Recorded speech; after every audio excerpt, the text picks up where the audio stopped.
The train whistle screamed through the desert heat like a dying animal, and when Delilah Morgan stumbled onto the platform at Montezuma, New Mexico Territory, in the summer of 1882, she collapsed into a heap of dusty skirts and fevered trembling before anyone could catch her. Preston Pierce was leading his horse past the depot when he heard the commotion. He'd only come into town to pick up supplies and a new bridle, not expecting anything more interesting than gossip about the latest cattle prices. But there she was, crumpled on the sun-bleached wooden planks while passengers stepped around her like she was just another piece of forgotten luggage. "Someone help her," a woman in a purple traveling dress said, but she made no move herself, pressing a handkerchief to her nose as if illness might leap through the air. Preston handed his horse's reins to a boy standing nearby and pushed through the small crowd. Up close, he could see the woman was young, maybe 22 or 23, with dark auburn hair that had come loose from its pins. Her face was pale as milk despite the merciless sun, and her breathing came shallow and quick. Sweat beaded on her forehead, but she was shivering. "Miss." He knelt beside her, his shadow falling across her face. "Can you hear me?" Her eyelids fluttered open, revealing eyes the color of creek water in spring, green and brown mixing together. She tried to speak, but only managed a weak cough that shook her whole frame. "We should get the doctor," someone said from the crowd. "Doc Henderson left town 3 days ago. Won't be back until next week," another voice answered. Preston didn't hesitate. He slid one arm under her knees and another behind her back, lifting her as carefully as he would a newborn calf. She weighed almost nothing, all bones and fabric. Her head lolled against his chest, and he could feel the heat of her fever even through his shirt. "She's sick?" the station master asked, eyeing them warily. "We don't want no typhoid or nothing spreading through town."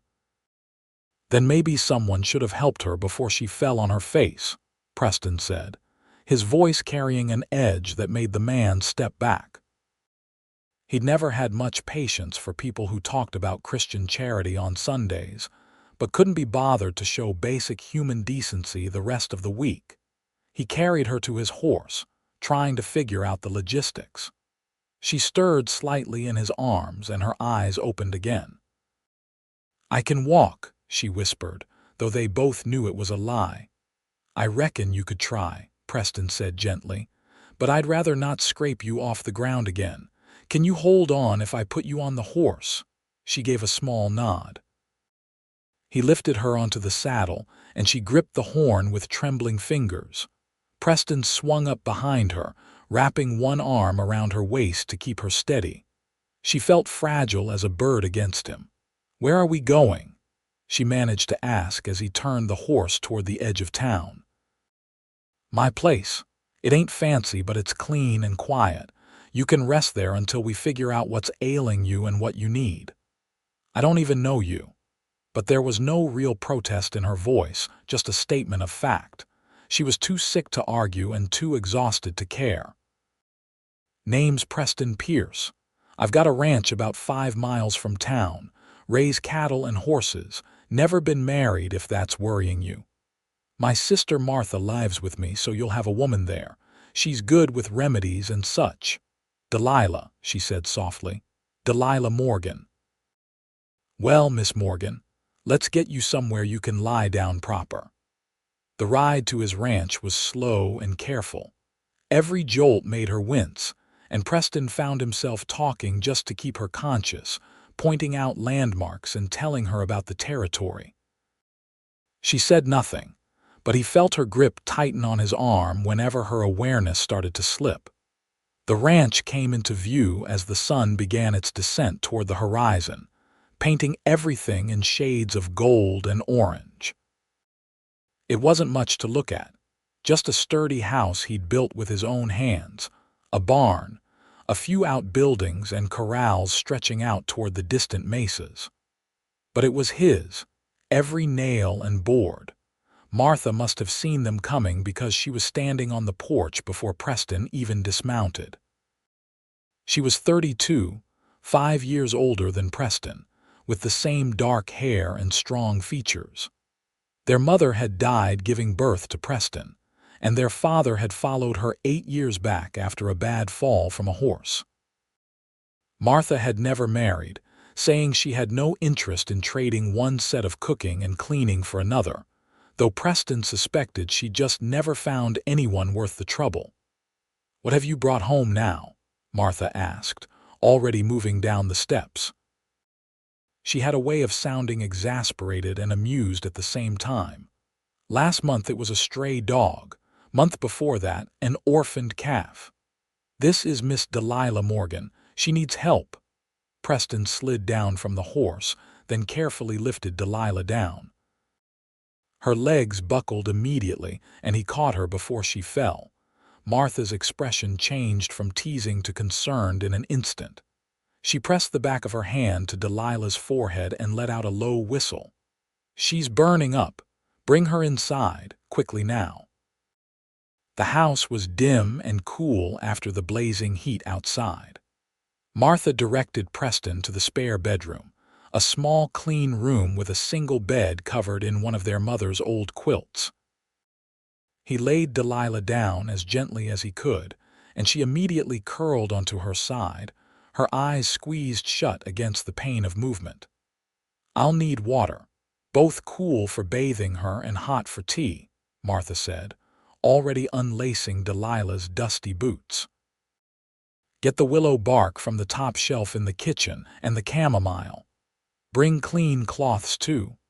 Preston did as instructed, grateful for something to do. When he returned with his arms full, Martha was removing Delilah's traveling jacket and the outer layers of her dress, leaving her in a simple cotton shift. It was the practical thing to do, but Preston felt his face heat anyway and focused his attention on setting down the supplies. "How bad is it?" he asked quietly. Martha dipped a cloth in the cool water and pressed it to Delilah's forehead. "Bad enough. She's got a high fever and listen to that cough. Could be any number of things. Influenza, pneumonia, maybe just exhaustion and poor nutrition on top of some traveling sickness. Won't know for sure until she can tell us her symptoms and how long she's been feeling poorly. Doc Henderson won't be back for a week. Then we'll manage on our own." Martha's voice was calm and certain. "I've nursed you through worse, and Papa, and half the hands we've had over the years. Go take care of your horse and the evening chores. I'll stay with her." Preston hesitated at the doorway. Delilah looked so small in the bed, her face flushed with fever, her hair spread across the pillow like spilled copper. "She'll be all right," Martha said, reading his expression. "Now go on. A sick person needs quiet, not you hovering like a worried mother hen." He went, but his mind stayed in that room. As he unsaddled his horse and fed the animals, he kept thinking about how Delilah had looked on that platform, alone and sick while people stepped around her. What kind of desperation drove a woman to board a train west when she was already ill? Who was she running from, or running toward? And why did he care so much about a stranger he'd known for all of an hour? The questions followed him through his chores and into the evening. He milked the cow, fed the chickens, checked on the horses in the near pasture. The sun set in a blaze of purple and red, and the desert cooled quickly, the way it always did. By the time he finished and returned to the house, darkness had settled over the land like a blanket, broken only by the stars that seemed close enough to touch. Martha had lit a lamp in the kitchen and was making soup, the smell of chicken and vegetables filling the warm space. She looked tired, her sleeves rolled up and her hair coming loose from its bun. "She's sleeping," Martha said before Preston could ask. "Fever's still high, but I got some willow bark tea into her. She woke up enough to drink it and tell me she's been sick for about a week, maybe longer. Said she'd been traveling from Kansas and didn't want to stop because she'd spent all her money on the ticket west. Kansas, that's a long way to come when you're ill." She didn't say much else. asked where she was, asked if this was a hospital. When I told her it was a ranch and you'd brought her here, she looked scared. I told her she was safe and could stay as long as she needed, and she started crying. Then she fell back asleep. Preston sat down at the rough-hewn table, suddenly feeling every mile of the day's ride. "What do you make of her?" Martha stirred the soup thoughtfully. "Hard to say. Her clothes are decent quality but worn like they've seen a lot of use. Her hands are soft, so she hasn't done hard labor, but they're not pampered either. She's educated, you can tell by the way she speaks, the little bit I heard. And she's alone, which means either she has no family or she left them behind. Either way, she's in a bad situation. We'll help her." It wasn't a question. Martha smiled, the lines crinkling at the corners of her eyes. "Of course we will. You've got a soft heart, Preston, even if you try to hide it under all that quiet cowboy stoicism. But you should know, helping her might not be simple. A young woman traveling alone, running from something in Kansas, she's got troubles. And troubles have a way of following people. Then we'll face those too if they come." Preston stood and ladled himself a bowl of soup, though his appetite was gone. "I couldn't leave her on that platform. I know, and I wouldn't expect you to. Just be careful with your heart, little brother.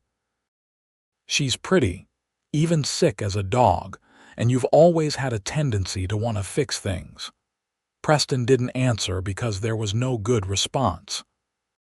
He ate his soup in silence while Martha checked on Delilah again, then cleaned up the kitchen while Martha prepared a pallet on the floor of the spare room so she could sleep nearby in case Delilah needed anything in the night. His own room felt too quiet that night. He lay in the darkness, listening to the familiar sounds of the house settling and the coyotes singing in the distance.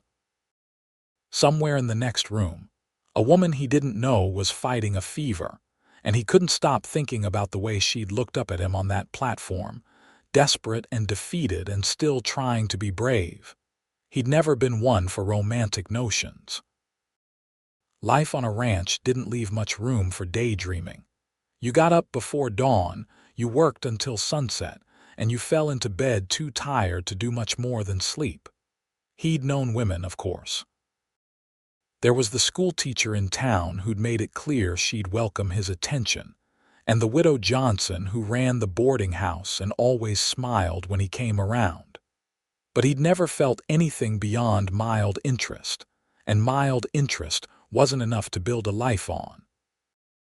But something about Delilah Morgan, collapsed and vulnerable and still fighting to stay conscious, had lodged itself under his skin like a splinter.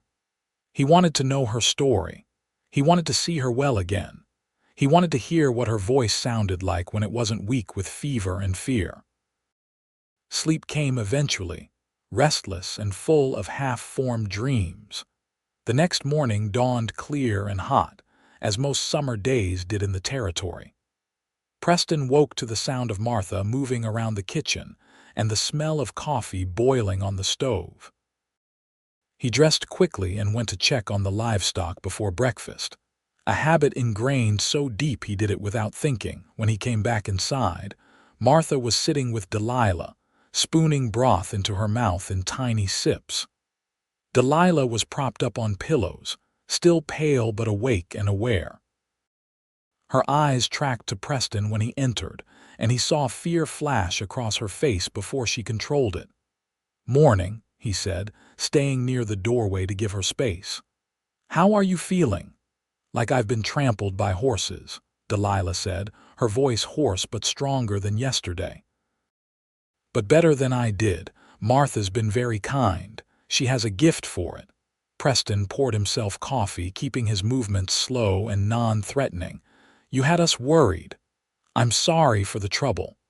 Delilah accepted another spoonful of broth. "I didn't mean to be a burden. If you could just take me back to town when I'm a bit stronger, I can find somewhere to stay." "Where?" Martha asked bluntly. "The boarding house is full up with workers from the silver mine. The hotel costs $2 a night, which I'm guessing you don't have. And there isn't anywhere else suitable for a woman alone. Delilah's face tightened. I'll manage something. Or you could stay here until you're well, Preston said. We've got the room and Martha could use the help once you're back on your feet. The ranch always has more work than two people can handle. I can't pay you. Didn't ask you to. Preston met her eyes steadily. I'm not a rich man, Miss Morgan, but I've got enough. What I don't have is a habit of throwing sick people out into the street. So you'll stay, you'll get well, and then if you want to leave, I'll take you wherever you want to go. Fair.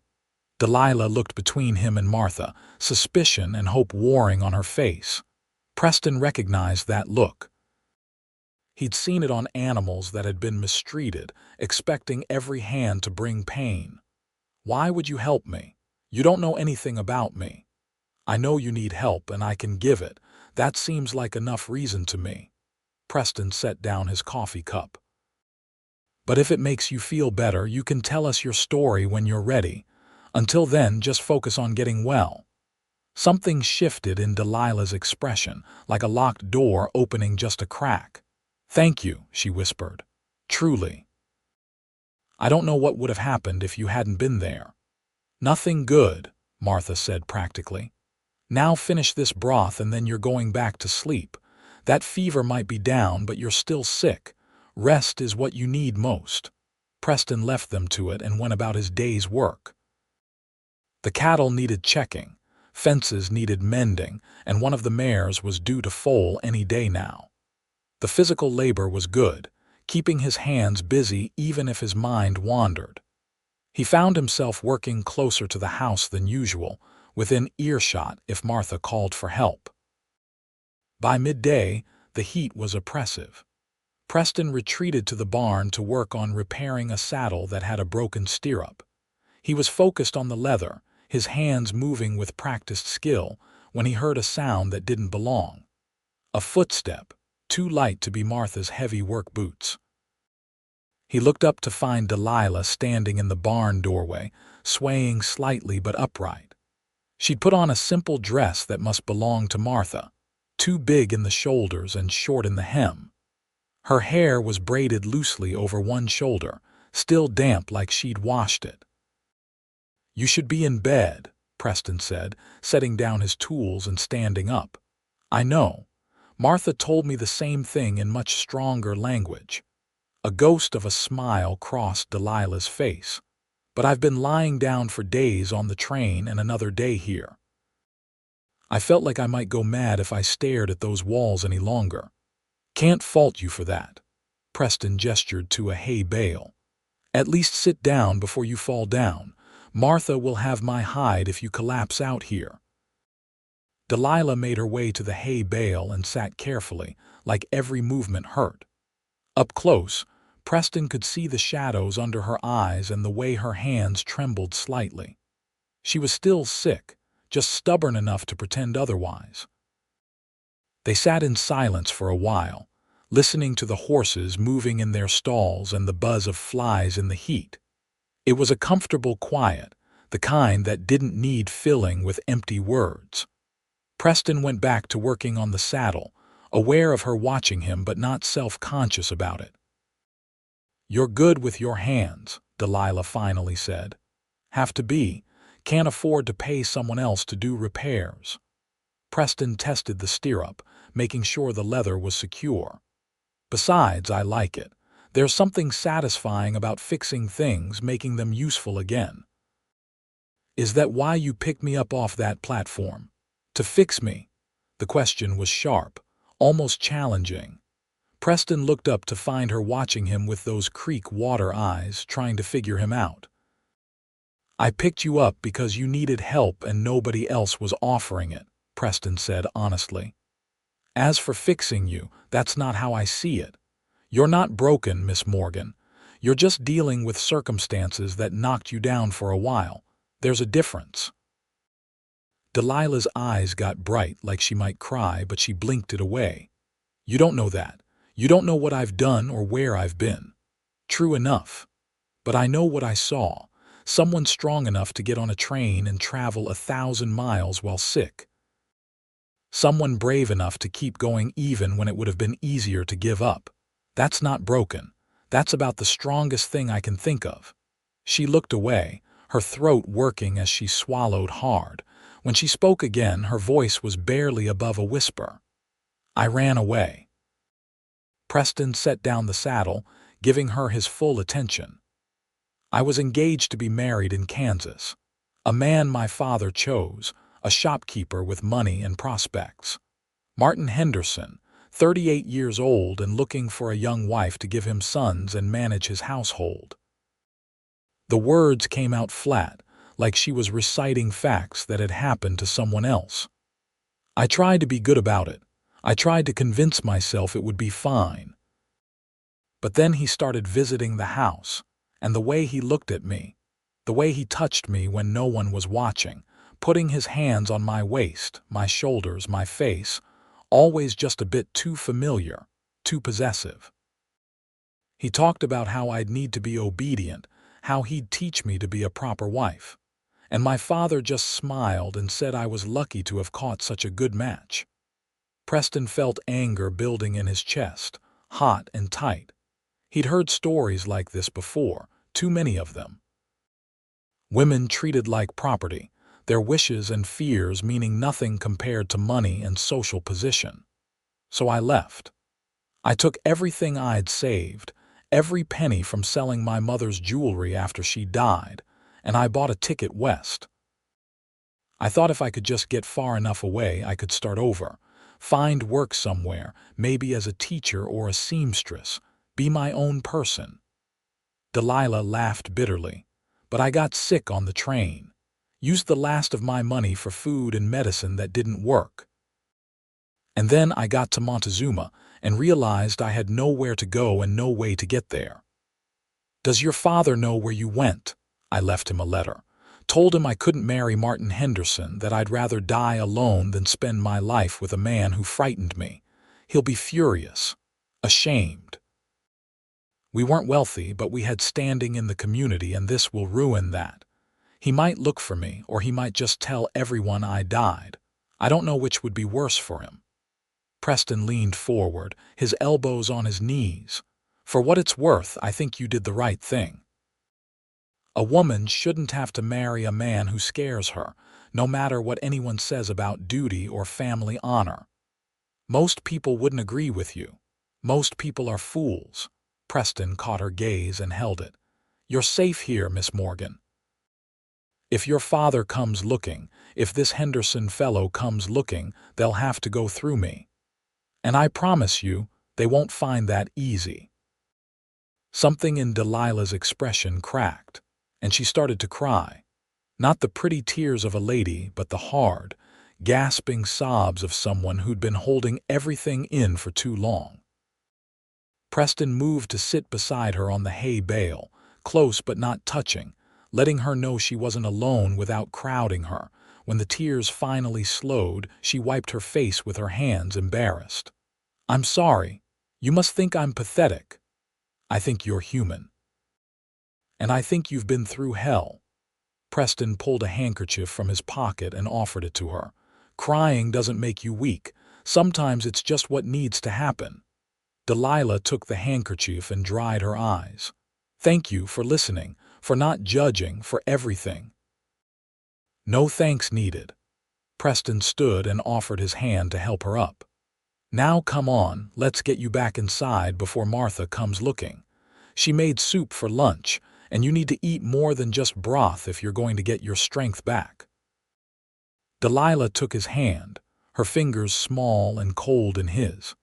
She swayed when she stood, and Preston steadied her with a hand on her elbow. They walked slowly back to the house, and Preston found himself matching his stride to hers, patient and careful.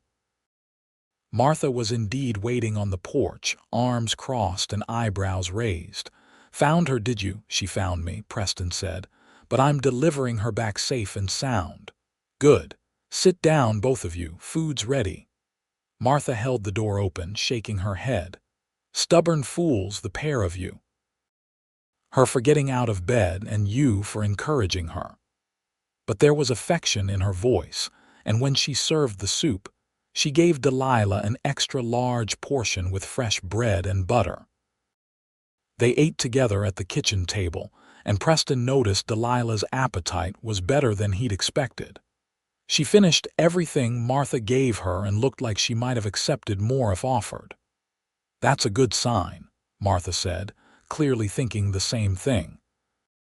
"Your body's ready to heal, just needs fuel and rest." "And time," Delilah added. "I know I can't expect to be well overnight." "Smart girl." Martha collected the dishes. "Preston, don't you have work to do? Stop hovering." Preston did have work to do, plenty of it, but he was reluctant to leave. He told himself it was just concern for a sick person, nothing more.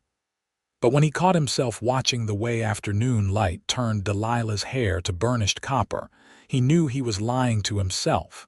The next few days fell into a rhythm. Preston worked the ranch from dawn to dusk, checking cattle, mending fences, breaking a young horse that needed training. Delilah rested and grew stronger, her fever finally breaking completely on the third day. She started helping Martha with small tasks, peeling vegetables, folding laundry, anything to feel useful. The color came back to her face, and her laugh started to emerge, bright and surprised, like she wasn't used to the sound of it. Preston found excuses to come back to the house more often than necessary. He needed water, or a tool, or to ask Martha a question that could have waited until dinner. Really, he just wanted to see Delilah, to make sure she was all right, to hear her voice. He was fascinated by the small details he was learning about her. How she hummed when she worked, old hymns and folk songs. How she read everything she could get her hands on, devouring the few books Martha owned like a woman starved. How she had a sharp sense of humor that came out in dry observations that made him choke on his coffee. One evening, he came back from checking the cattle to find Delilah sitting on the porch steps, watching the sunset. She'd regained enough strength to stay up past dinner now, and she looked peaceful in the golden light. "Mind if I join you?" Preston asked. "It's your porch." But she scooted over to make room, and he sat down beside her, their shoulders almost touching. They watched the sky turn from gold to pink to purple, the desert landscape painted in shades of fire. A hawk circled overhead, riding the thermal currents. "It's beautiful here," Delilah said quietly. "Different from Kansas. Harsher but honest somehow. You can see for miles and there's nothing to hide behind. Everything is just itself." "That's a good way to put it." Preston stretched his legs out, his boots dusty from the day's ride. "I've always liked the openness. Some people find it lonely, all this empty space, but I think it's peaceful. I think I understand that now. In Kansas, everything felt so close. The walls, the expectations, the eyes always watching to make sure you were behaving properly. Here I can breathe." She glanced at him sideways. "Is that strange?" "Not to me." Preston picked up a small stone and turned it over in his fingers. "I've been to cities a few times. Always felt like I was suffocating. Too many people, too much noise, too many rules about things that don't matter. Out here, a man can be himself. Or a woman can be herself," he added, meeting her eyes. Delilah smiled, a real smile that lit up her whole face. "I'm starting to think I made the right choice coming west, even if I did almost die doing it. That would have been a shame. The dying part, I mean. The coming west part seems pretty smart to me." They fell quiet again, but it was the comfortable silence Preston was coming to treasure. He could sit beside Delilah without feeling the need to fill every moment with words, and that was rare. Most people seemed uncomfortable with quiet, like it meant something was wrong, but this felt right, just being together as the day faded into night. "Preston." Delilah's voice was soft, almost hesitant. "Yeah, why did you really help me? And don't say it's because it was the right thing to do." Plenty of people know the right thing and don't do it. Preston thought about his answer, wanting to be honest. My mother died when I was born. Complications, the doctor said. My father raised me and Martha as best he could, but he was a hard man. Not cruel, just not made for softness. Martha's the one who really raised me, gave me the affection and care a child needs. And when our father died, it was just the two of us against the world. We built this place from almost nothing, and it taught me something important. He paused, trying to find the right words. Strength isn't about being the toughest or the hardest. It's about choosing to help when you could just as easily walk away. It's about building instead of destroying. When I saw you on that platform, I saw someone who was fighting with everything she had, even though she had nothing left. That's real strength. And I guess I wanted to be worthy of that somehow, to be the kind of man who helps instead of hurts. Delilah was quiet for a long moment. Then she reached over and took his hand, lacing her fingers through his. Her hand was warm and small, and Preston felt his heart kick against his ribs. You're a good man, Preston Pierce, she said. Better than any I've known. I'm just a cowboy with a small ranch and dirt under his nails. Maybe that's exactly what good looks like. She squeezed his hand gently. In Kansas, the men who were considered good were the ones with money and standing. They went to church on Sunday and said the right words, but their actions were cold. You've never said a word about virtue or righteousness, but you've shown me more genuine kindness in a week than I received in years back home. Preston squeezed back, his thumb brushing across her knuckles. They sat like that until the stars came out, holding hands on the porch steps, and Preston felt something shift in his chest. It wasn't just attraction, though he couldn't deny she was beautiful. It wasn't just pity, though her story had touched him deeply. It was something deeper, like recognition. Like he'd been waiting for her without knowing it. And now that she was here, everything made more sense. When they finally went inside, Martha took one look at their joined hands and smiled but said nothing. She just banked the fire and wished them good night, leaving Preston and Delilah standing in the kitchen, neither wanting to let go. I should get some sleep, Delilah finally said, though she made no move to leave. Probably. Preston reluctantly released her hand. Big day tomorrow. Martha's planning to teach you to make bread, and she takes her bread very seriously. Delilah laughed softly. I'm terrified already. You'll do fine. Preston wanted to touch her face to brush back the strand of hair that had escaped her braid, but he held himself back.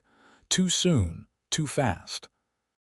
She'd been hurt and frightened, and the last thing he wanted was to make her uncomfortable. Good night, Delilah. Good night, Preston. She hesitated, then stood on her toes and kissed his cheek quickly before hurrying to her room. Preston stood in the kitchen for a long time, his hand pressed to his cheek where her lips had touched, grinning like a fool. The weeks that followed were the happiest Preston could remember. Delilah grew stronger every day, the last traces of her illness fading until she was healthy and vibrant. She threw herself into life on the ranch with enthusiasm, learning everything Martha would teach her. She learned to bake bread and make preserves, to tend the vegetable garden and milk the cow. She was terrible at first, her city-bred hands unused to the work, but she never complained. When the bread came out flat and hard, she laughed and said they could use it as a doorstop. When she accidentally let the chickens out of their coop and spent an hour chasing them down, she came back with feathers in her hair and a triumphant grin. Preston found himself looking for excuses to be near her. He taught her to ride, putting her on the gentlest mare and walking beside them until she found her confidence. He showed her the boundaries of the ranch, the places where the best water was, the canyon where wildflowers grew in impossible colors. They talked about everything and nothing, their conversations ranging from philosophy to the price of cattle. Delilah was smart and curious, asking questions about the ranch operations and actually listening to the answers. She had opinions too, and wasn't afraid to share them, even when they disagreed. "You're spoiling that horse," she said one afternoon, watching Preston feed apples to his favorite gelding. "He earned it. We rode 20 miles today checking fence. He'd do the same work without the apples. You're soft." Preston turned to her, eyebrows raised. "Soft? Woman, I've been up since 4 this morning, worked through the heat of the day, and I'm about to spend the evening repairing that broken window in the barn. Which part of that is soft? The part where you give treats to an animal that already loves you. The part where you brought home a sick stranger and let her stay for weeks without asking for anything in return. The part where you pretend to be all tough and stoic, but you're actually a complete softy underneath." Delilah was grinning at him, teasing. "It's not a criticism. I like it." "Oh, you like it?" Preston moved closer, and she held her ground, still smiling. "What else do you like?" "I like how you talk to the horses like they're people. I like how you help Martha with the dishes even though she says it's not man's work. I like how you look first thing in the morning, all sleep rumpled and grumpy until you've had your coffee." Her voice got softer, more serious. "I like how safe I feel with you, how I can be myself without worrying that you'll try to change me or control me." Preston's heart was pounding so hard he was sure she could hear it. They were standing close enough that he could see the gold flecks in her green eyes, close enough to count the freckles across her nose that the sun had brought out. "Delilah," he said, his voice rough. "I need to tell you something. I'm listening. I think I'm falling in love with you. Actually, I think I've been falling since the moment I picked you up off that platform. And I know it's fast, and I know you've been through hell, and if it's too much or too soon, just say so. But I can't keep pretending I don't feel this way. You're in my head from the moment I wake up until I fall asleep, and you're in my dreams too. I want to know everything about you. I want to make you smile every day. I want to build a life with you if you'll have it." Delilah's eyes were wide, her lips parted in surprise. For a moment, Preston thought he'd miscalculated, pushed too hard too fast. Then she reached up and pulled his face down to hers, kissing him with a fierceness that nearly knocked him backward. He wrapped his arms around her waist, pulling her close, kissing her back with all the pent-up longing of the past weeks. She tasted like the mint tea Martha made, sweet and bright. Her hand slid into his hair, and he made a sound that was almost a groan. When they finally broke apart, both breathing hard, Delilah was flushed and smiling. "I love you too," she said, her voice breathless and certain. "I think I started falling when you carried me to your horse without a second thought. I kept trying to tell myself it was just gratitude, that I was confused because you saved me. But it's not that. It's you.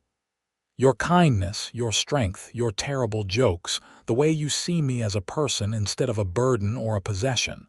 I love you, Preston Pierce." Preston kissed her again, softer this time, savoring it. "I want to marry you," he said against her lips. "I know we haven't known each other long, but out here, people don't have the luxury of long courtships. Life's too uncertain. When you find something real, you hold on to it." "Yes," Delilah said, no hesitation. "Yes, I'll marry you, but Preston, you should know my father might still come looking or send someone.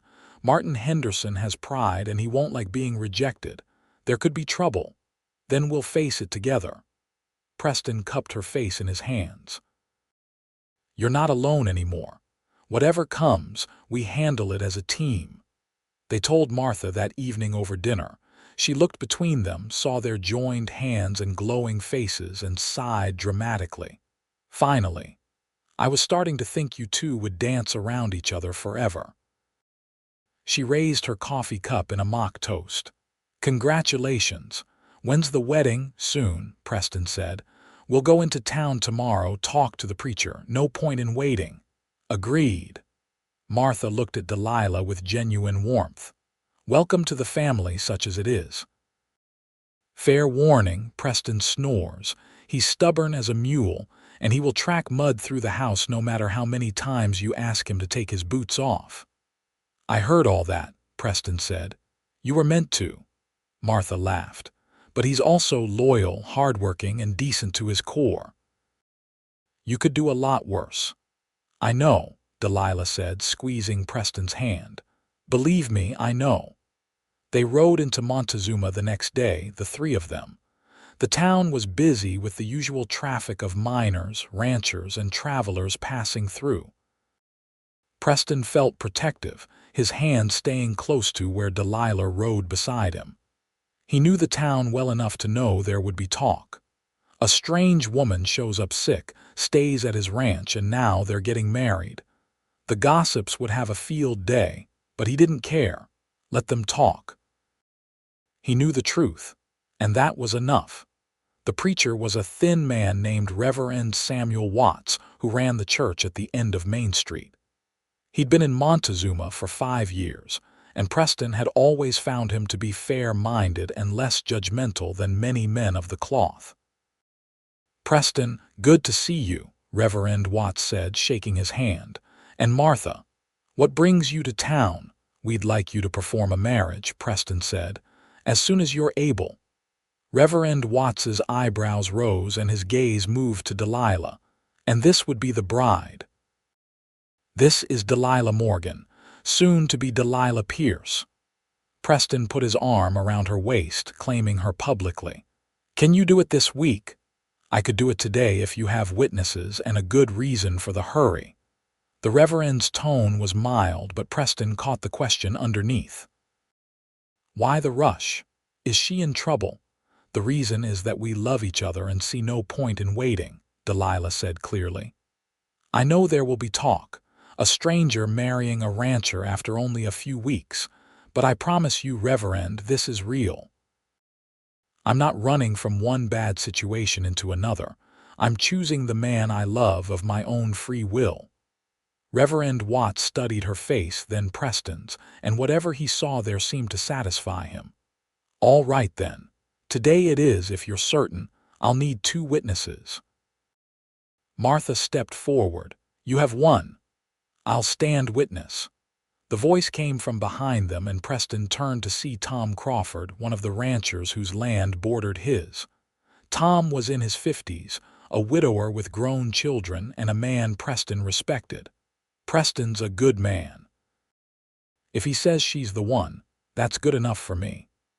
They gathered in the small church, dusty afternoon light streaming through the simple windows. Preston stood at the front with Delilah beside him, and his heart felt too big for his chest. She was wearing one of Martha's better dresses, altered to fit her smaller frame, and she'd woven wildflowers into her hair. She was the most beautiful thing he'd ever seen. The ceremony was simple and quick. Reverend Watts led them through the vows, and Preston spoke as clearly and firmly, meaning every word. I, Preston, take you, Delilah, to be my lawfully wedded wife. I promise to love you, honor you, protect you, and stand by your side through whatever life brings. From this day forward, for better or worse, for richer or poorer, in sickness and in health, until death parts us. Delilah's voice was steady too, her eyes locked on his. I, Delilah, take you, Preston, to be my lawfully wedded husband. I promise to love you, honor you, support you, and stand by your side through whatever life brings. From this day forward, for better or worse, for richer or poorer, in sickness and in health, until death parts us.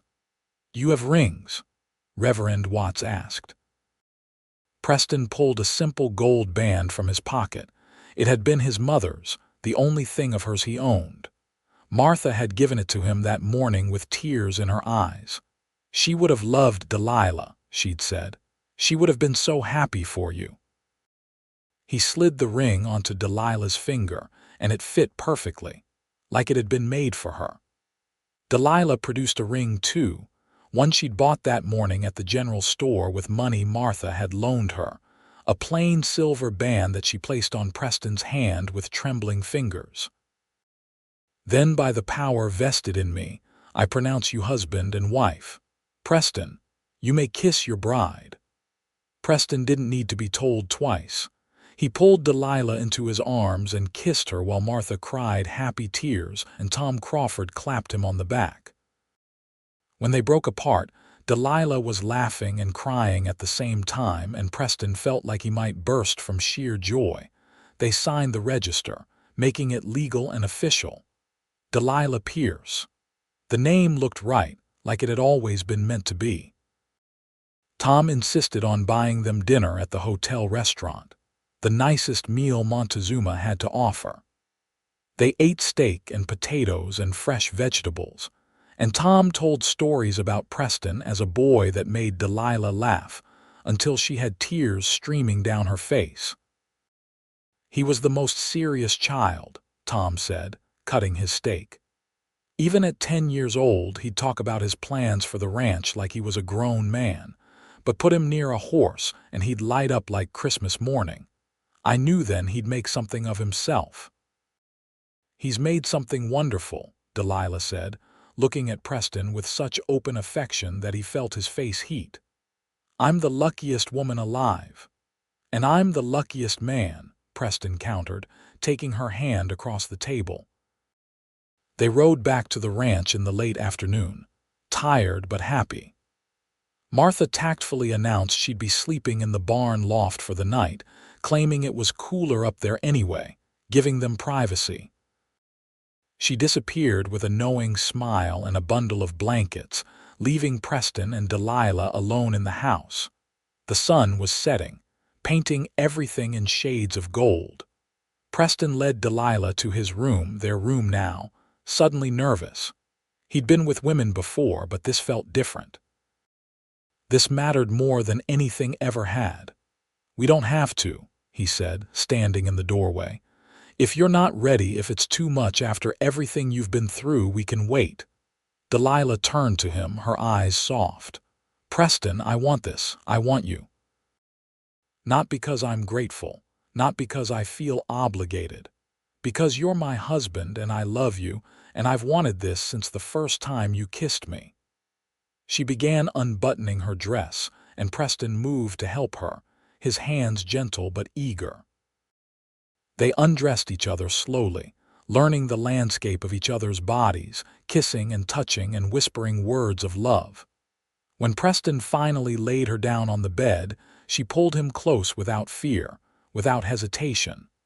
Their joining was tender and passionate, a promise made flesh.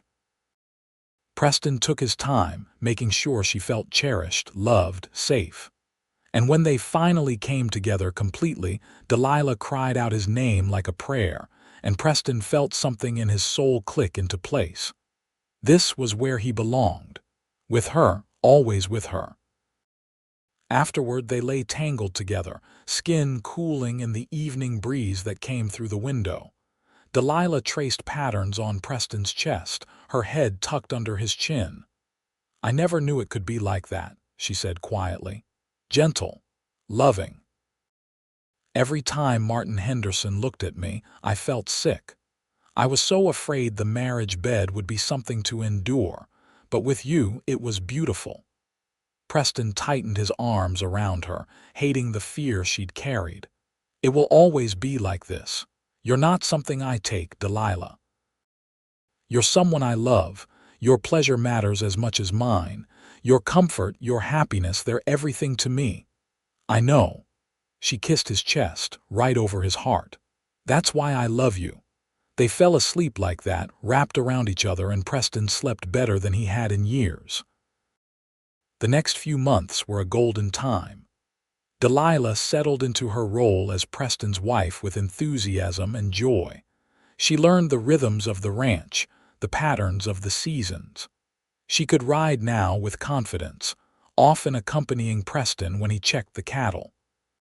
She kept the house with Martha, the two women becoming true friends as well as family. The vegetable garden flourished under Delilah's care, producing more than they could eat. She started selling the extra vegetables in town, making a small income that she squirreled away with plans to buy chickens and maybe a milk cow of their own. Preston watched her bloom like a desert flower after rain. This was who she was meant to be, free and strong and alive. She laughed often now, the haunted look gone from her eyes. She worked hard but took joy in it, finding satisfaction in building something of her own. At night, they'd sit on the porch together, talking and planning their future. They wanted children, both agreed on that. A son to help with the ranch, daughters to fill the house with laughter. They talked about expanding the herd, maybe buying the adjacent property when old man Kendrick decided to sell. They dreamed out loud, and it felt real, solid, possible. But happiness, Preston knew, was a fragile thing in a hard land. The trouble came on a crisp October morning just as the heat was starting to break. Preston was working with a young horse in the corral when Martha came running from the house, her face pale. "Preston, riders coming." "4 of them, and they don't look friendly." Preston handed the horse's lead to Delilah and strode to the house, his hand instinctively checking the rifle above the door. 4 riders topped the rise and rode toward the ranch at an easy pace, taking their time. As they got closer, Preston could make out details. 3 were rough-looking men, hired muscle by the look of them. The 4th was older, well-dressed, with the soft body of a man who'd never done hard labor. Delilah appeared beside him, and he heard her sharp intake of breath. "That's Martin Henderson." Preston felt his jaw tighten. "Stay behind me, Preston, behind me." His voice left no room for argument. He stepped onto the porch as the riders pulled up in front of the house, keeping himself between them and his wife. Martin Henderson looked exactly like the kind of man Preston despised. Soft hands, calculating eyes, and a smirk that suggested he thought he was the smartest person in any room. He dismounted slowly, making a show of dusting off his expensive coat. "So this is where the little runaway ended up," Henderson said, his voice smooth and cold. "A dirt ranch in the middle of nowhere. I must say, Delilah, I expected better taste from you. You need to leave." Preston's voice was flat and hard. "Now, I don't think so. You see, Delilah is my intended bride. We had an arrangement and she broke her word. I've come to collect what's mine. She's not yours." Preston didn't raise his voice, but there was steel in every word. "She's my wife, legally married, and she's not going anywhere." Henderson's smirk faltered, then returned twice as smug. "Married? To you? How convenient. I wonder what a judge would say about a marriage between a respectable young woman and a stranger, entered into when she was clearly not in her right mind. She was ill, desperate, alone. I think any court would see that you took advantage of her vulnerability." "That's a lie." Delilah stepped out from behind Preston, her face flushed with anger. "I married Preston of my own free will. I love him. I'll never be your wife, Martin. I'd rather die. Careful, my dear. That might be arranged." Henderson nodded to his men and they spread out, hands hovering near their guns. "Here's how this is going to work. Delilah, you're going to pack your things and come with me quietly. We'll return to Kansas, have a proper wedding, and forget this little adventure ever happened. And you, Cowboy, you're going to let her go without making a fuss. Otherwise, my men here will persuade you, and it won't be pleasant." Preston's hand itched for his rifle, but he knew the odds. 4 against 1, and they had the drop on him. If he went for his gun, he'd be dead before he cleared leather, and then there'd be nothing standing between Henderson and Delilah. But before he could figure out his next move, Tom Crawford's voice rang out from behind the barn. "I wouldn't do that if I were you." Tom stepped into view, his rifle leveled at Henderson's chest. Behind him came 3 more men, ranch hands and neighbors Preston knew. They must have seen the riders and come running, the way people did out here when trouble came calling. "Now the odds look a bit different, don't they?" Tom said calmly. "4 of you, 5 of us, and we're on our own land defending our own. Law's pretty clear about what happens to men who threaten folks on their own property." Henderson's face went red, then white. "This isn't over. Delilah's father wants her back. I have a legal claim to her." "You have nothing," Preston said. "She's of age, she made her choice, and you have no legal claim to anyone. The only claim here is mine. She's my wife, and I'll die before I let you take her. We'll see what the law says about that." "Go ahead and try." Tom stepped closer, his rifle never wavering. "But I should warn you, the judge in Santa Fe is a friend of mine, and he takes a dim view of men who try to force women into marriage against their will. You might find yourself on the wrong end of the law, Henderson. Now I suggest you and your hired guns get off this land before we decide you're trespassing with intent to harm. The law's real clear about what we can do to trespassers." For a long moment, Henderson looked like he might push it. But he was a coward at heart, and the sight of 5 armed men staring him down was too much. He remounted his horse, his face twisted with impotent rage. "You'll regret this, Delilah. Both of you will." "The only thing I regret is wasting any time thinking I could tolerate you," Delilah said coldly. "Go back to Kansas, Martin. Marry some other poor girl who doesn't know better. You'll never have me." Henderson spurred his horse viciously and galloped off, his men following. They didn't stop at the rise, just kept riding until they were specks in the distance. Preston let out a breath he hadn't realized he was holding and turned to Tom. "Thank you. If you hadn't shown up, we look out for our own," Tom said simply. "Word got around town that some fancy-dressed stranger was asking questions about you and a woman. Figured it might be trouble, so I rounded up the boys and rode out. Good thing, too." The other men nodded, uncomfortable with gratitude but clearly pleased to have helped. Preston shook each of their hands, thanking them properly. Martha brought out coffee and pie, and they sat on the porch for a while, keeping watch in case Henderson doubled back.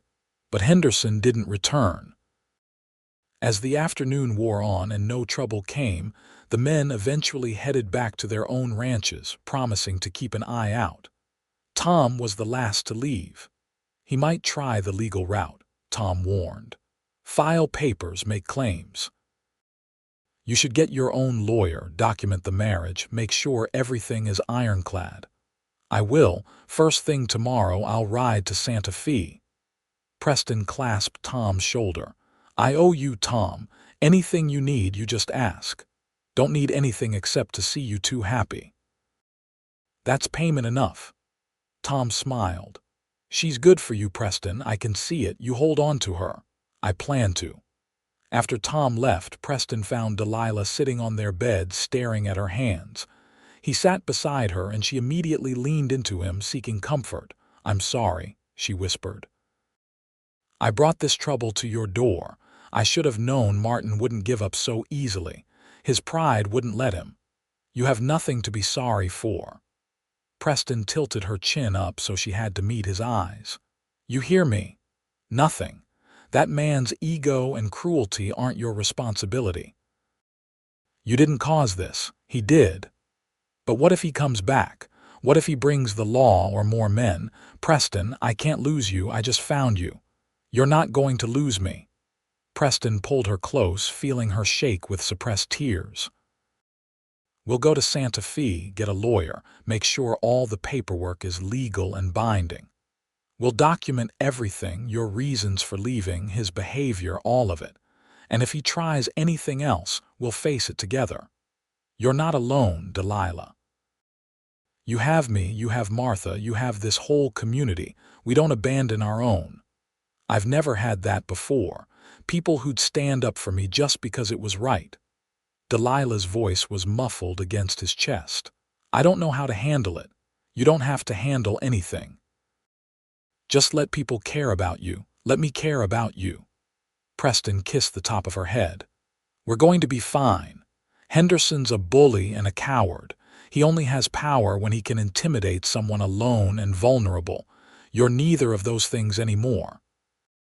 They held each other as the sun set, finding strength in the embrace.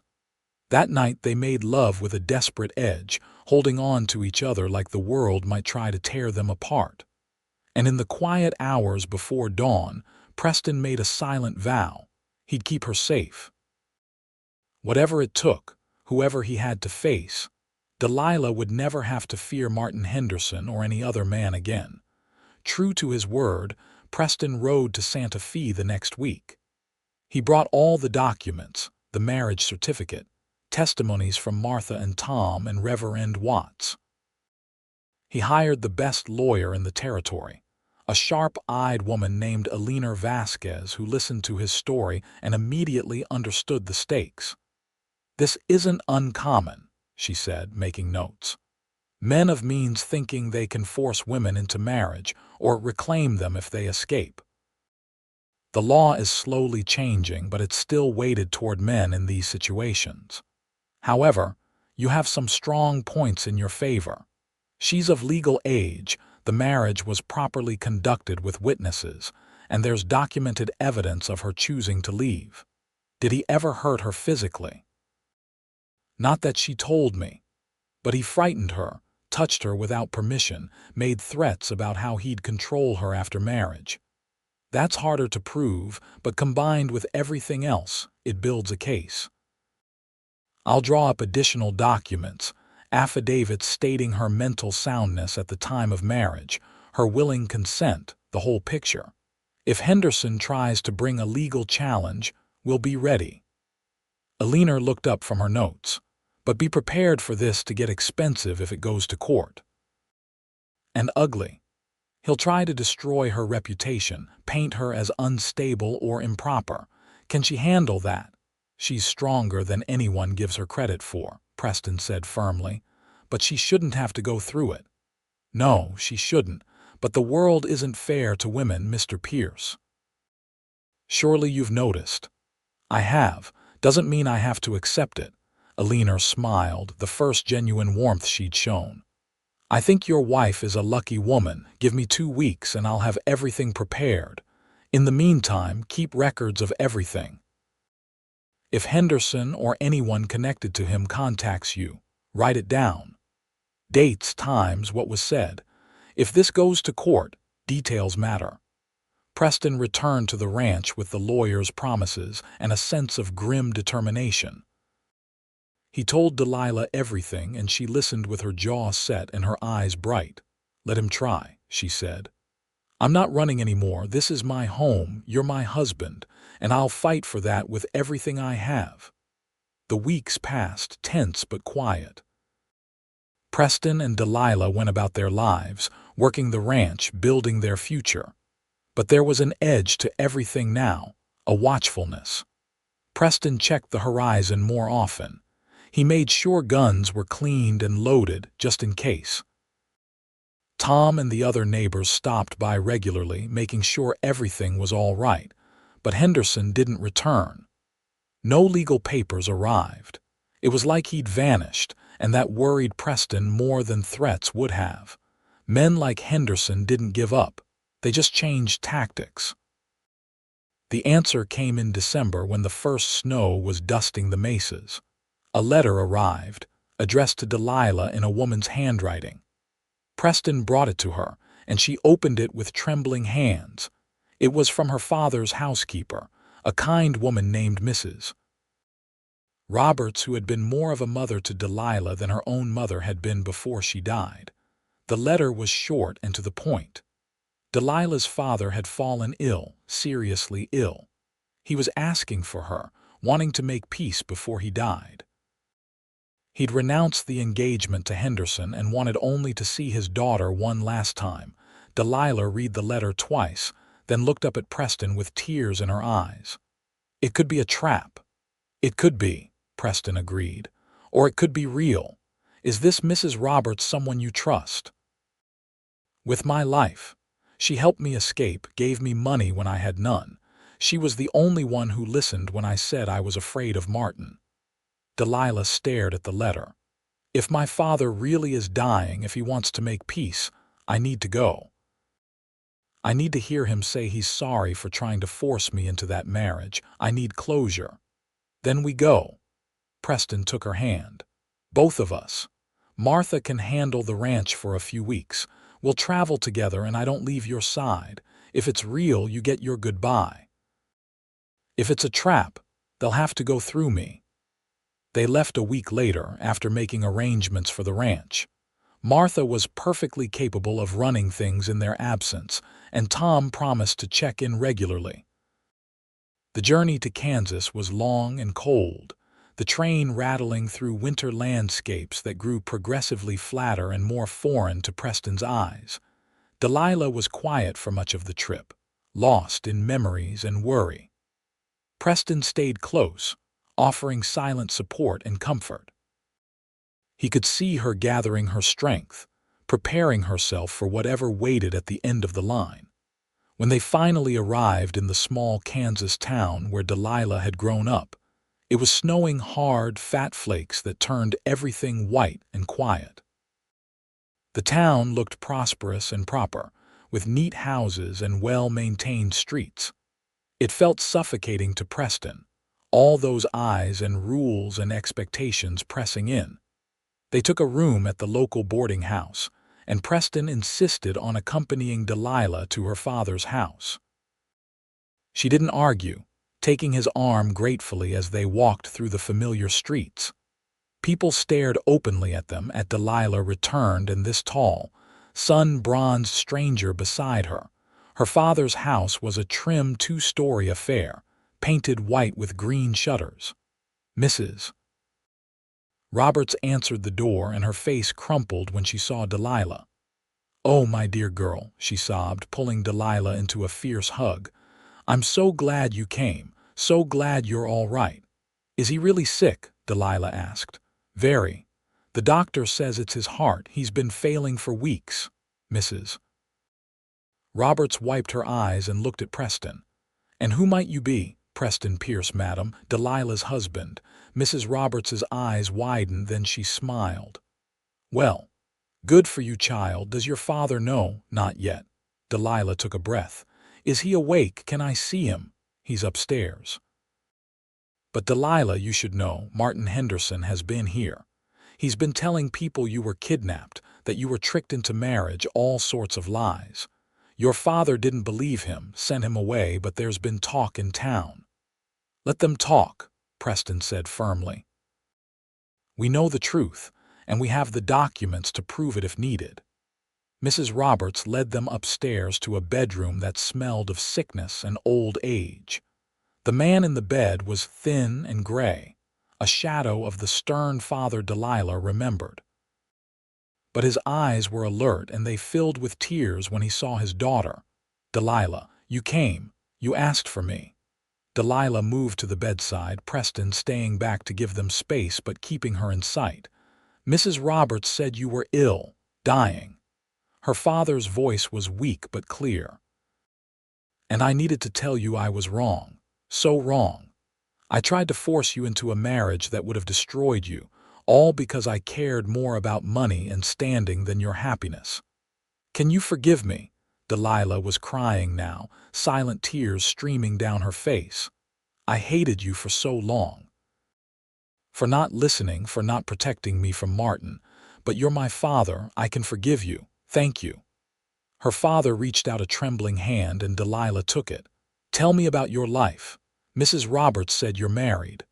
"I am. To a good man, a rancher in New Mexico territory. His name is Preston Pierce, and he's shown me what real love and respect look like." Delilah glanced back at Preston, and he saw the love shining in her eyes. "We have a ranch together, a home. I'm happy, Papa, really happy. That's all I wanted for you in the end. I was too blind to see it before." Her father looked past Delilah to Preston. "Come here, young man. Let me see the man who won my daughter's heart." Preston moved forward, standing beside Delilah. Her father studied him with shrewd eyes that missed nothing. "You love her." "More than my own life, sir. And you treat her well." "With respect and kindness. I try to every day. She deserves nothing less." Her father nodded, satisfied. "Good, that's good. Delilah, there are papers in my desk drawer, my will. I've left you everything. The house, the money, all of it. It's not a fortune, but it's enough to expand that ranch of yours, give you security. Use it well. Papa, don't argue with a dying man. It's yours, and I want you to have it. Build the life you deserve." He coughed, and Mrs. Roberts hurried forward with water. When he caught his breath, he looked at Preston again. "Take care of her. She's stronger than she knows, but everyone needs someone to stand with them." "I will, sir. You have my word." They stayed for 2 more days. Delilah's father passed away peacefully in the night, with Delilah holding his hand. She cried, mourning not just the man he was, but the relationship they could have had if he'd been brave enough to put her first sooner. But there was also relief, the kind that comes from closure and forgiveness. The funeral was small and quiet. Martin Henderson had the audacity to show up, but one look at Preston's face and Tom Crawford's friends who had ridden up from New Mexico to support them convinced him to keep his distance. He left before the service ended, and Delilah never spared him a glance. Afterward, they handled her father's estate. It turned out he'd been more successful than Delilah realized. There was the house, which they sold to a young family. There were investments and savings, enough money to make a real difference to the ranch. Mrs. Roberts was provided for in the will too, and she cried with gratitude, hugging Delilah and promising to visit New Mexico someday. As they prepared to leave Kansas, Delilah looked back at the town one last time. "I thought coming back would hurt more," she said. "But it just feels like closing a book. This isn't my home anymore." "Where's home?" Preston asked, though he knew the answer. "Wherever you are. The ranch, New Mexico, sitting on our porch watching the sunset, that's home." She turned to him, standing on her toes to kiss him. "Let's go home, Preston." They returned to New Mexico in January as the new year was beginning. The ranch was covered in a light dusting of snow, and Martha had kept everything running smoothly. She welcomed them back with tears and a feast, eager to hear all about the trip. That night, lying in their bed with Delilah curled against him, Preston felt a deep sense of peace. They'd faced the past and won. The money from her father would let them expand, buy more cattle, maybe hire a few hands to help with the work. They could build something lasting, something to pass on to their children. "Preston," Delilah's voice was soft in the darkness. "Yeah, I think I might be pregnant." Preston's heart stopped, then started again at double speed. "You think?" "I've missed my monthly time, and I've been feeling sick in the mornings. It could be the travel, but I don't think it is." She placed his hand on her stomach. "I think we're going to have a baby." Joy flooded through Preston, so intense it was almost painful. "A baby, our baby. Are you happy?" There was a trace of nervousness in her voice. "Happy?" Preston pulled her close, kissing her deeply. "Delilah, I'm beyond happy. I'm terrified and thrilled and grateful. A baby. Our family growing." They made love tenderly that night, aware of the new life possibly growing between them. And in the months that followed, as Delilah's belly swelled and her pregnancy became undeniable, Preston felt his love for her deepen even further. She was carrying their child, building their future in her own body. It was miraculous and humbling. Delilah bloomed during pregnancy, her joy infectious.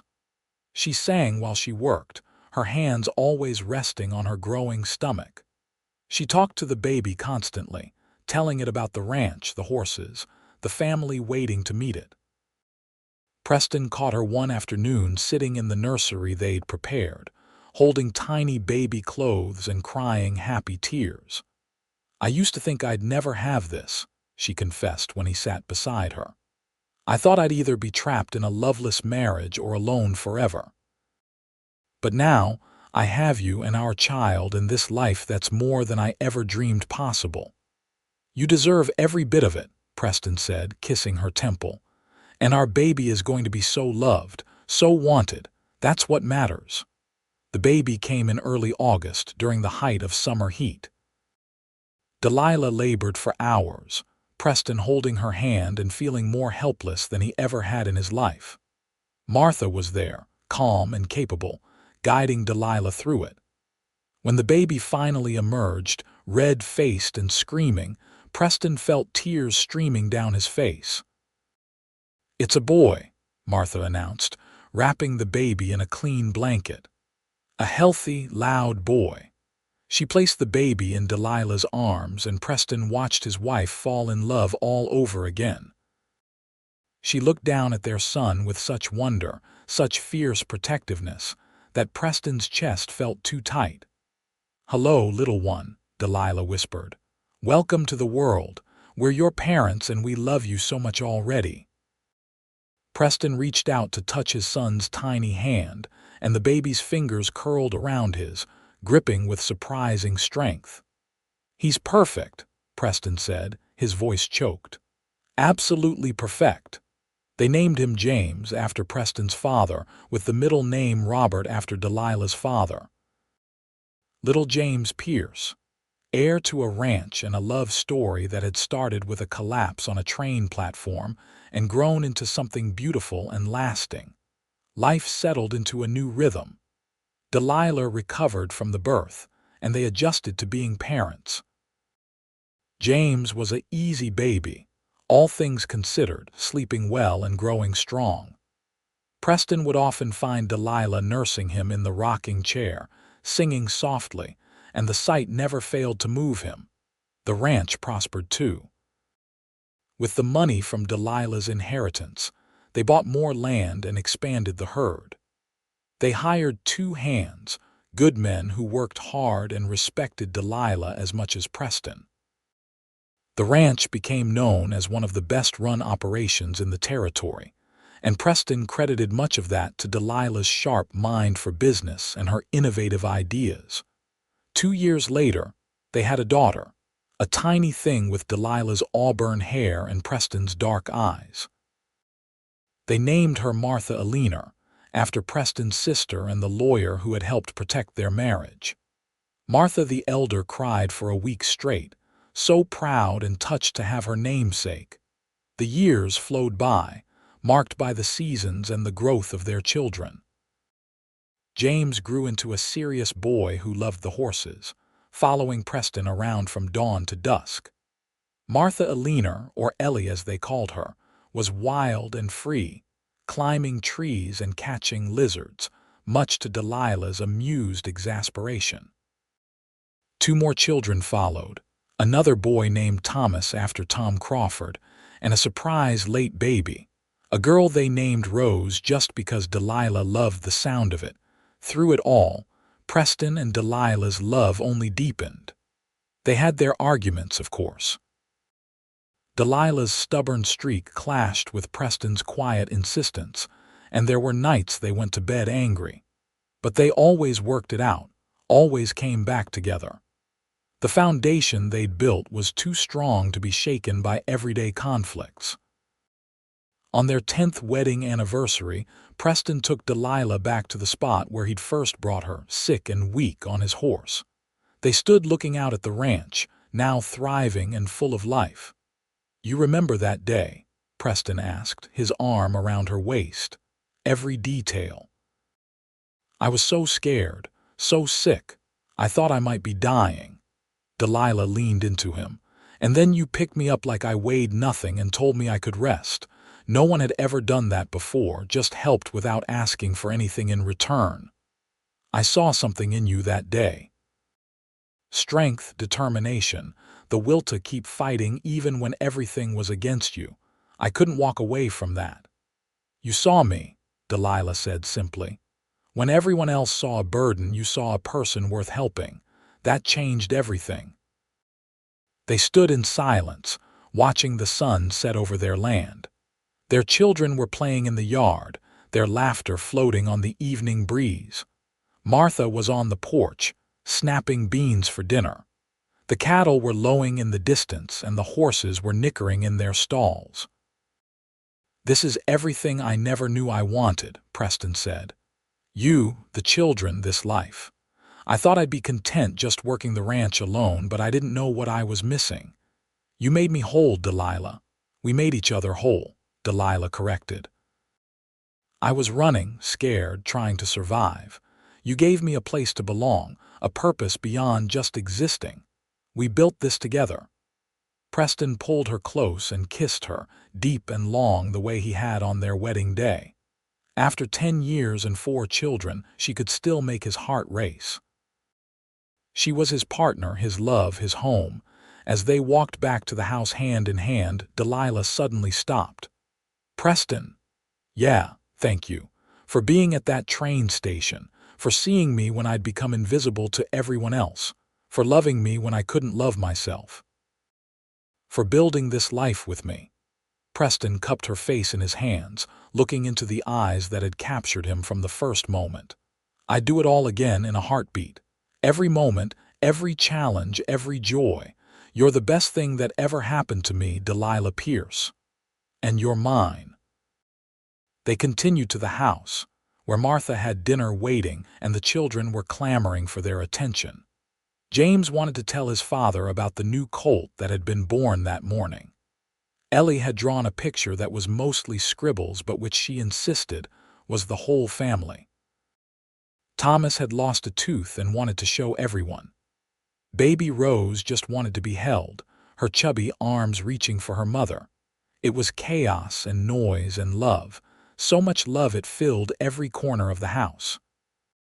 And as Preston sat at the table with his family around him, he thought about that day 10 years ago when he'd seen a woman collapse on a train platform. He'd had no idea that helping her would change his entire life. That the sick, weak stranger would become his wife, his partner, the mother of his children. That what had looked like a burden to others would turn out to be the greatest blessing he'd ever receive. Sometimes, he reflected, strength wasn't about being the toughest or the hardest. It was about being brave enough to help when help was needed, brave enough to love when love was risky, brave enough to see the person behind the circumstances. Delilah caught his eye across the table and smiled, that beautiful, radiant smile that still took his breath away. He smiled back, and in that moment, everything was exactly as it should be. The years continued to pass, kind and gentle. The children grew up strong and healthy, each finding their own path while staying close to the ranch and the family. James took over more and more of the ranch operations as Preston grew older, proving himself a worthy successor. Ellie married a neighboring rancher's son, a good man who made her laugh. Thomas became a horse trainer, with a gift for gentling even the wildest mustangs. Rose, the baby, surprised everyone by becoming a teacher, opening a school in Montezuma and teaching the children of miners and ranchers with equal dedication. Preston and Delilah grew old together, their hair turning gray, their bodies slowing down, but their love never dimming. They still sat on the porch every evening, watching the sunset, holding hands and talking about everything and nothing. They still kissed like newlyweds, still found joy in each other's company, still chose each other every single day. Martha lived to be 80, sharp and feisty until the end. When she passed peacefully in her sleep, Delilah and Preston mourned the woman who had been sister, friend, and second mother. They buried her in the family plot on the ranch, under a cottonwood tree she'd loved.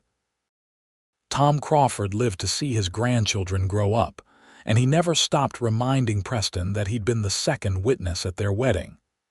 "Best decision I ever made," he'd say, "making sure you two got hitched proper. Look at all this you've built." As Preston reached his 70th year, he knew his time was growing short. His heart was weak, the same way his father's had been, but he wasn't afraid. He'd lived a full life, a good life. He'd loved deeply and been loved in return. He'd built something lasting, not just the ranch but a family, a legacy of kindness and hard work. One evening in late spring, with the wildflowers blooming and the air sweet with desert rain, Preston and Delilah sat on their porch as they had thousands of times before. The sunset was particularly beautiful, painting the sky in shades of rose and gold. "It's been a good life," Preston said, his voice quieter than it used to be but still strong. "The best life," Delilah agreed. Her hair was white now, her face lined with years of laughter and sun, but to Preston, she was still the most beautiful woman in the world. "I wouldn't change a single moment. Not even the part where you collapsed on a train platform, sick and scared. Not even that. Because it brought me to you." Delilah squeezed his hand. "Everything I suffered, everything I went through, it was worth it to end up here, with you." Preston raised her hand to his lips and kissed it gently. "I love you, Delilah Pierce. I've loved you from the moment I saw you fall, and I'll love you forever. I know, and I love you, always and eternally." They sat in comfortable silence as the stars came out, one by one, filling the vast desert sky. Their children and grandchildren were safe and happy. The ranch was prosperous. They had built something beautiful from nothing, had turned a desperate moment into a lifetime of love. Preston passed away 3 days later, peacefully in his sleep with Delilah holding his hand. He was buried in the family plot, next to Martha, under the endless New Mexico sky he'd loved so much. The funeral was huge, with people coming from all over the territory to pay their respects to a man who had been honest, kind, and true. Delilah lived another 5 years, spending them with her children and grandchildren, telling them stories about their grandfather, about the ranch, about a love that had started with a simple act of kindness and grown into something legendary. She never remarried, saying that Preston had been her one true love and she needed no other. When she finally passed, quietly in the same bed where she'd spent so many happy nights with Preston, her family buried her beside him. The headstones were simple, just their names and dates, but underneath someone had carved, "She was weak, he saw strength." They built a love that lasted forever. And on warm spring evenings, when the wildflowers bloomed and the desert wind blew soft, the new generations who worked the ranch swore they could sometimes see 2 figures sitting on the old porch, holding hands and watching the sunset, together for all eternity. The ranch continued to thrive, passed down through the generations, each one honoring the love story that had started it all. And every child born into the family was told the tale of how their great-great-grandmother arrived sick and weak on the last train west, and how their great-great-grandfather saw strength where others saw burden, and how that single moment of kindness and vision had built an empire of love that would never fade. It was a story worth telling, a love worth remembering, a life worth celebrating. And in the end, that was all anyone could ask for.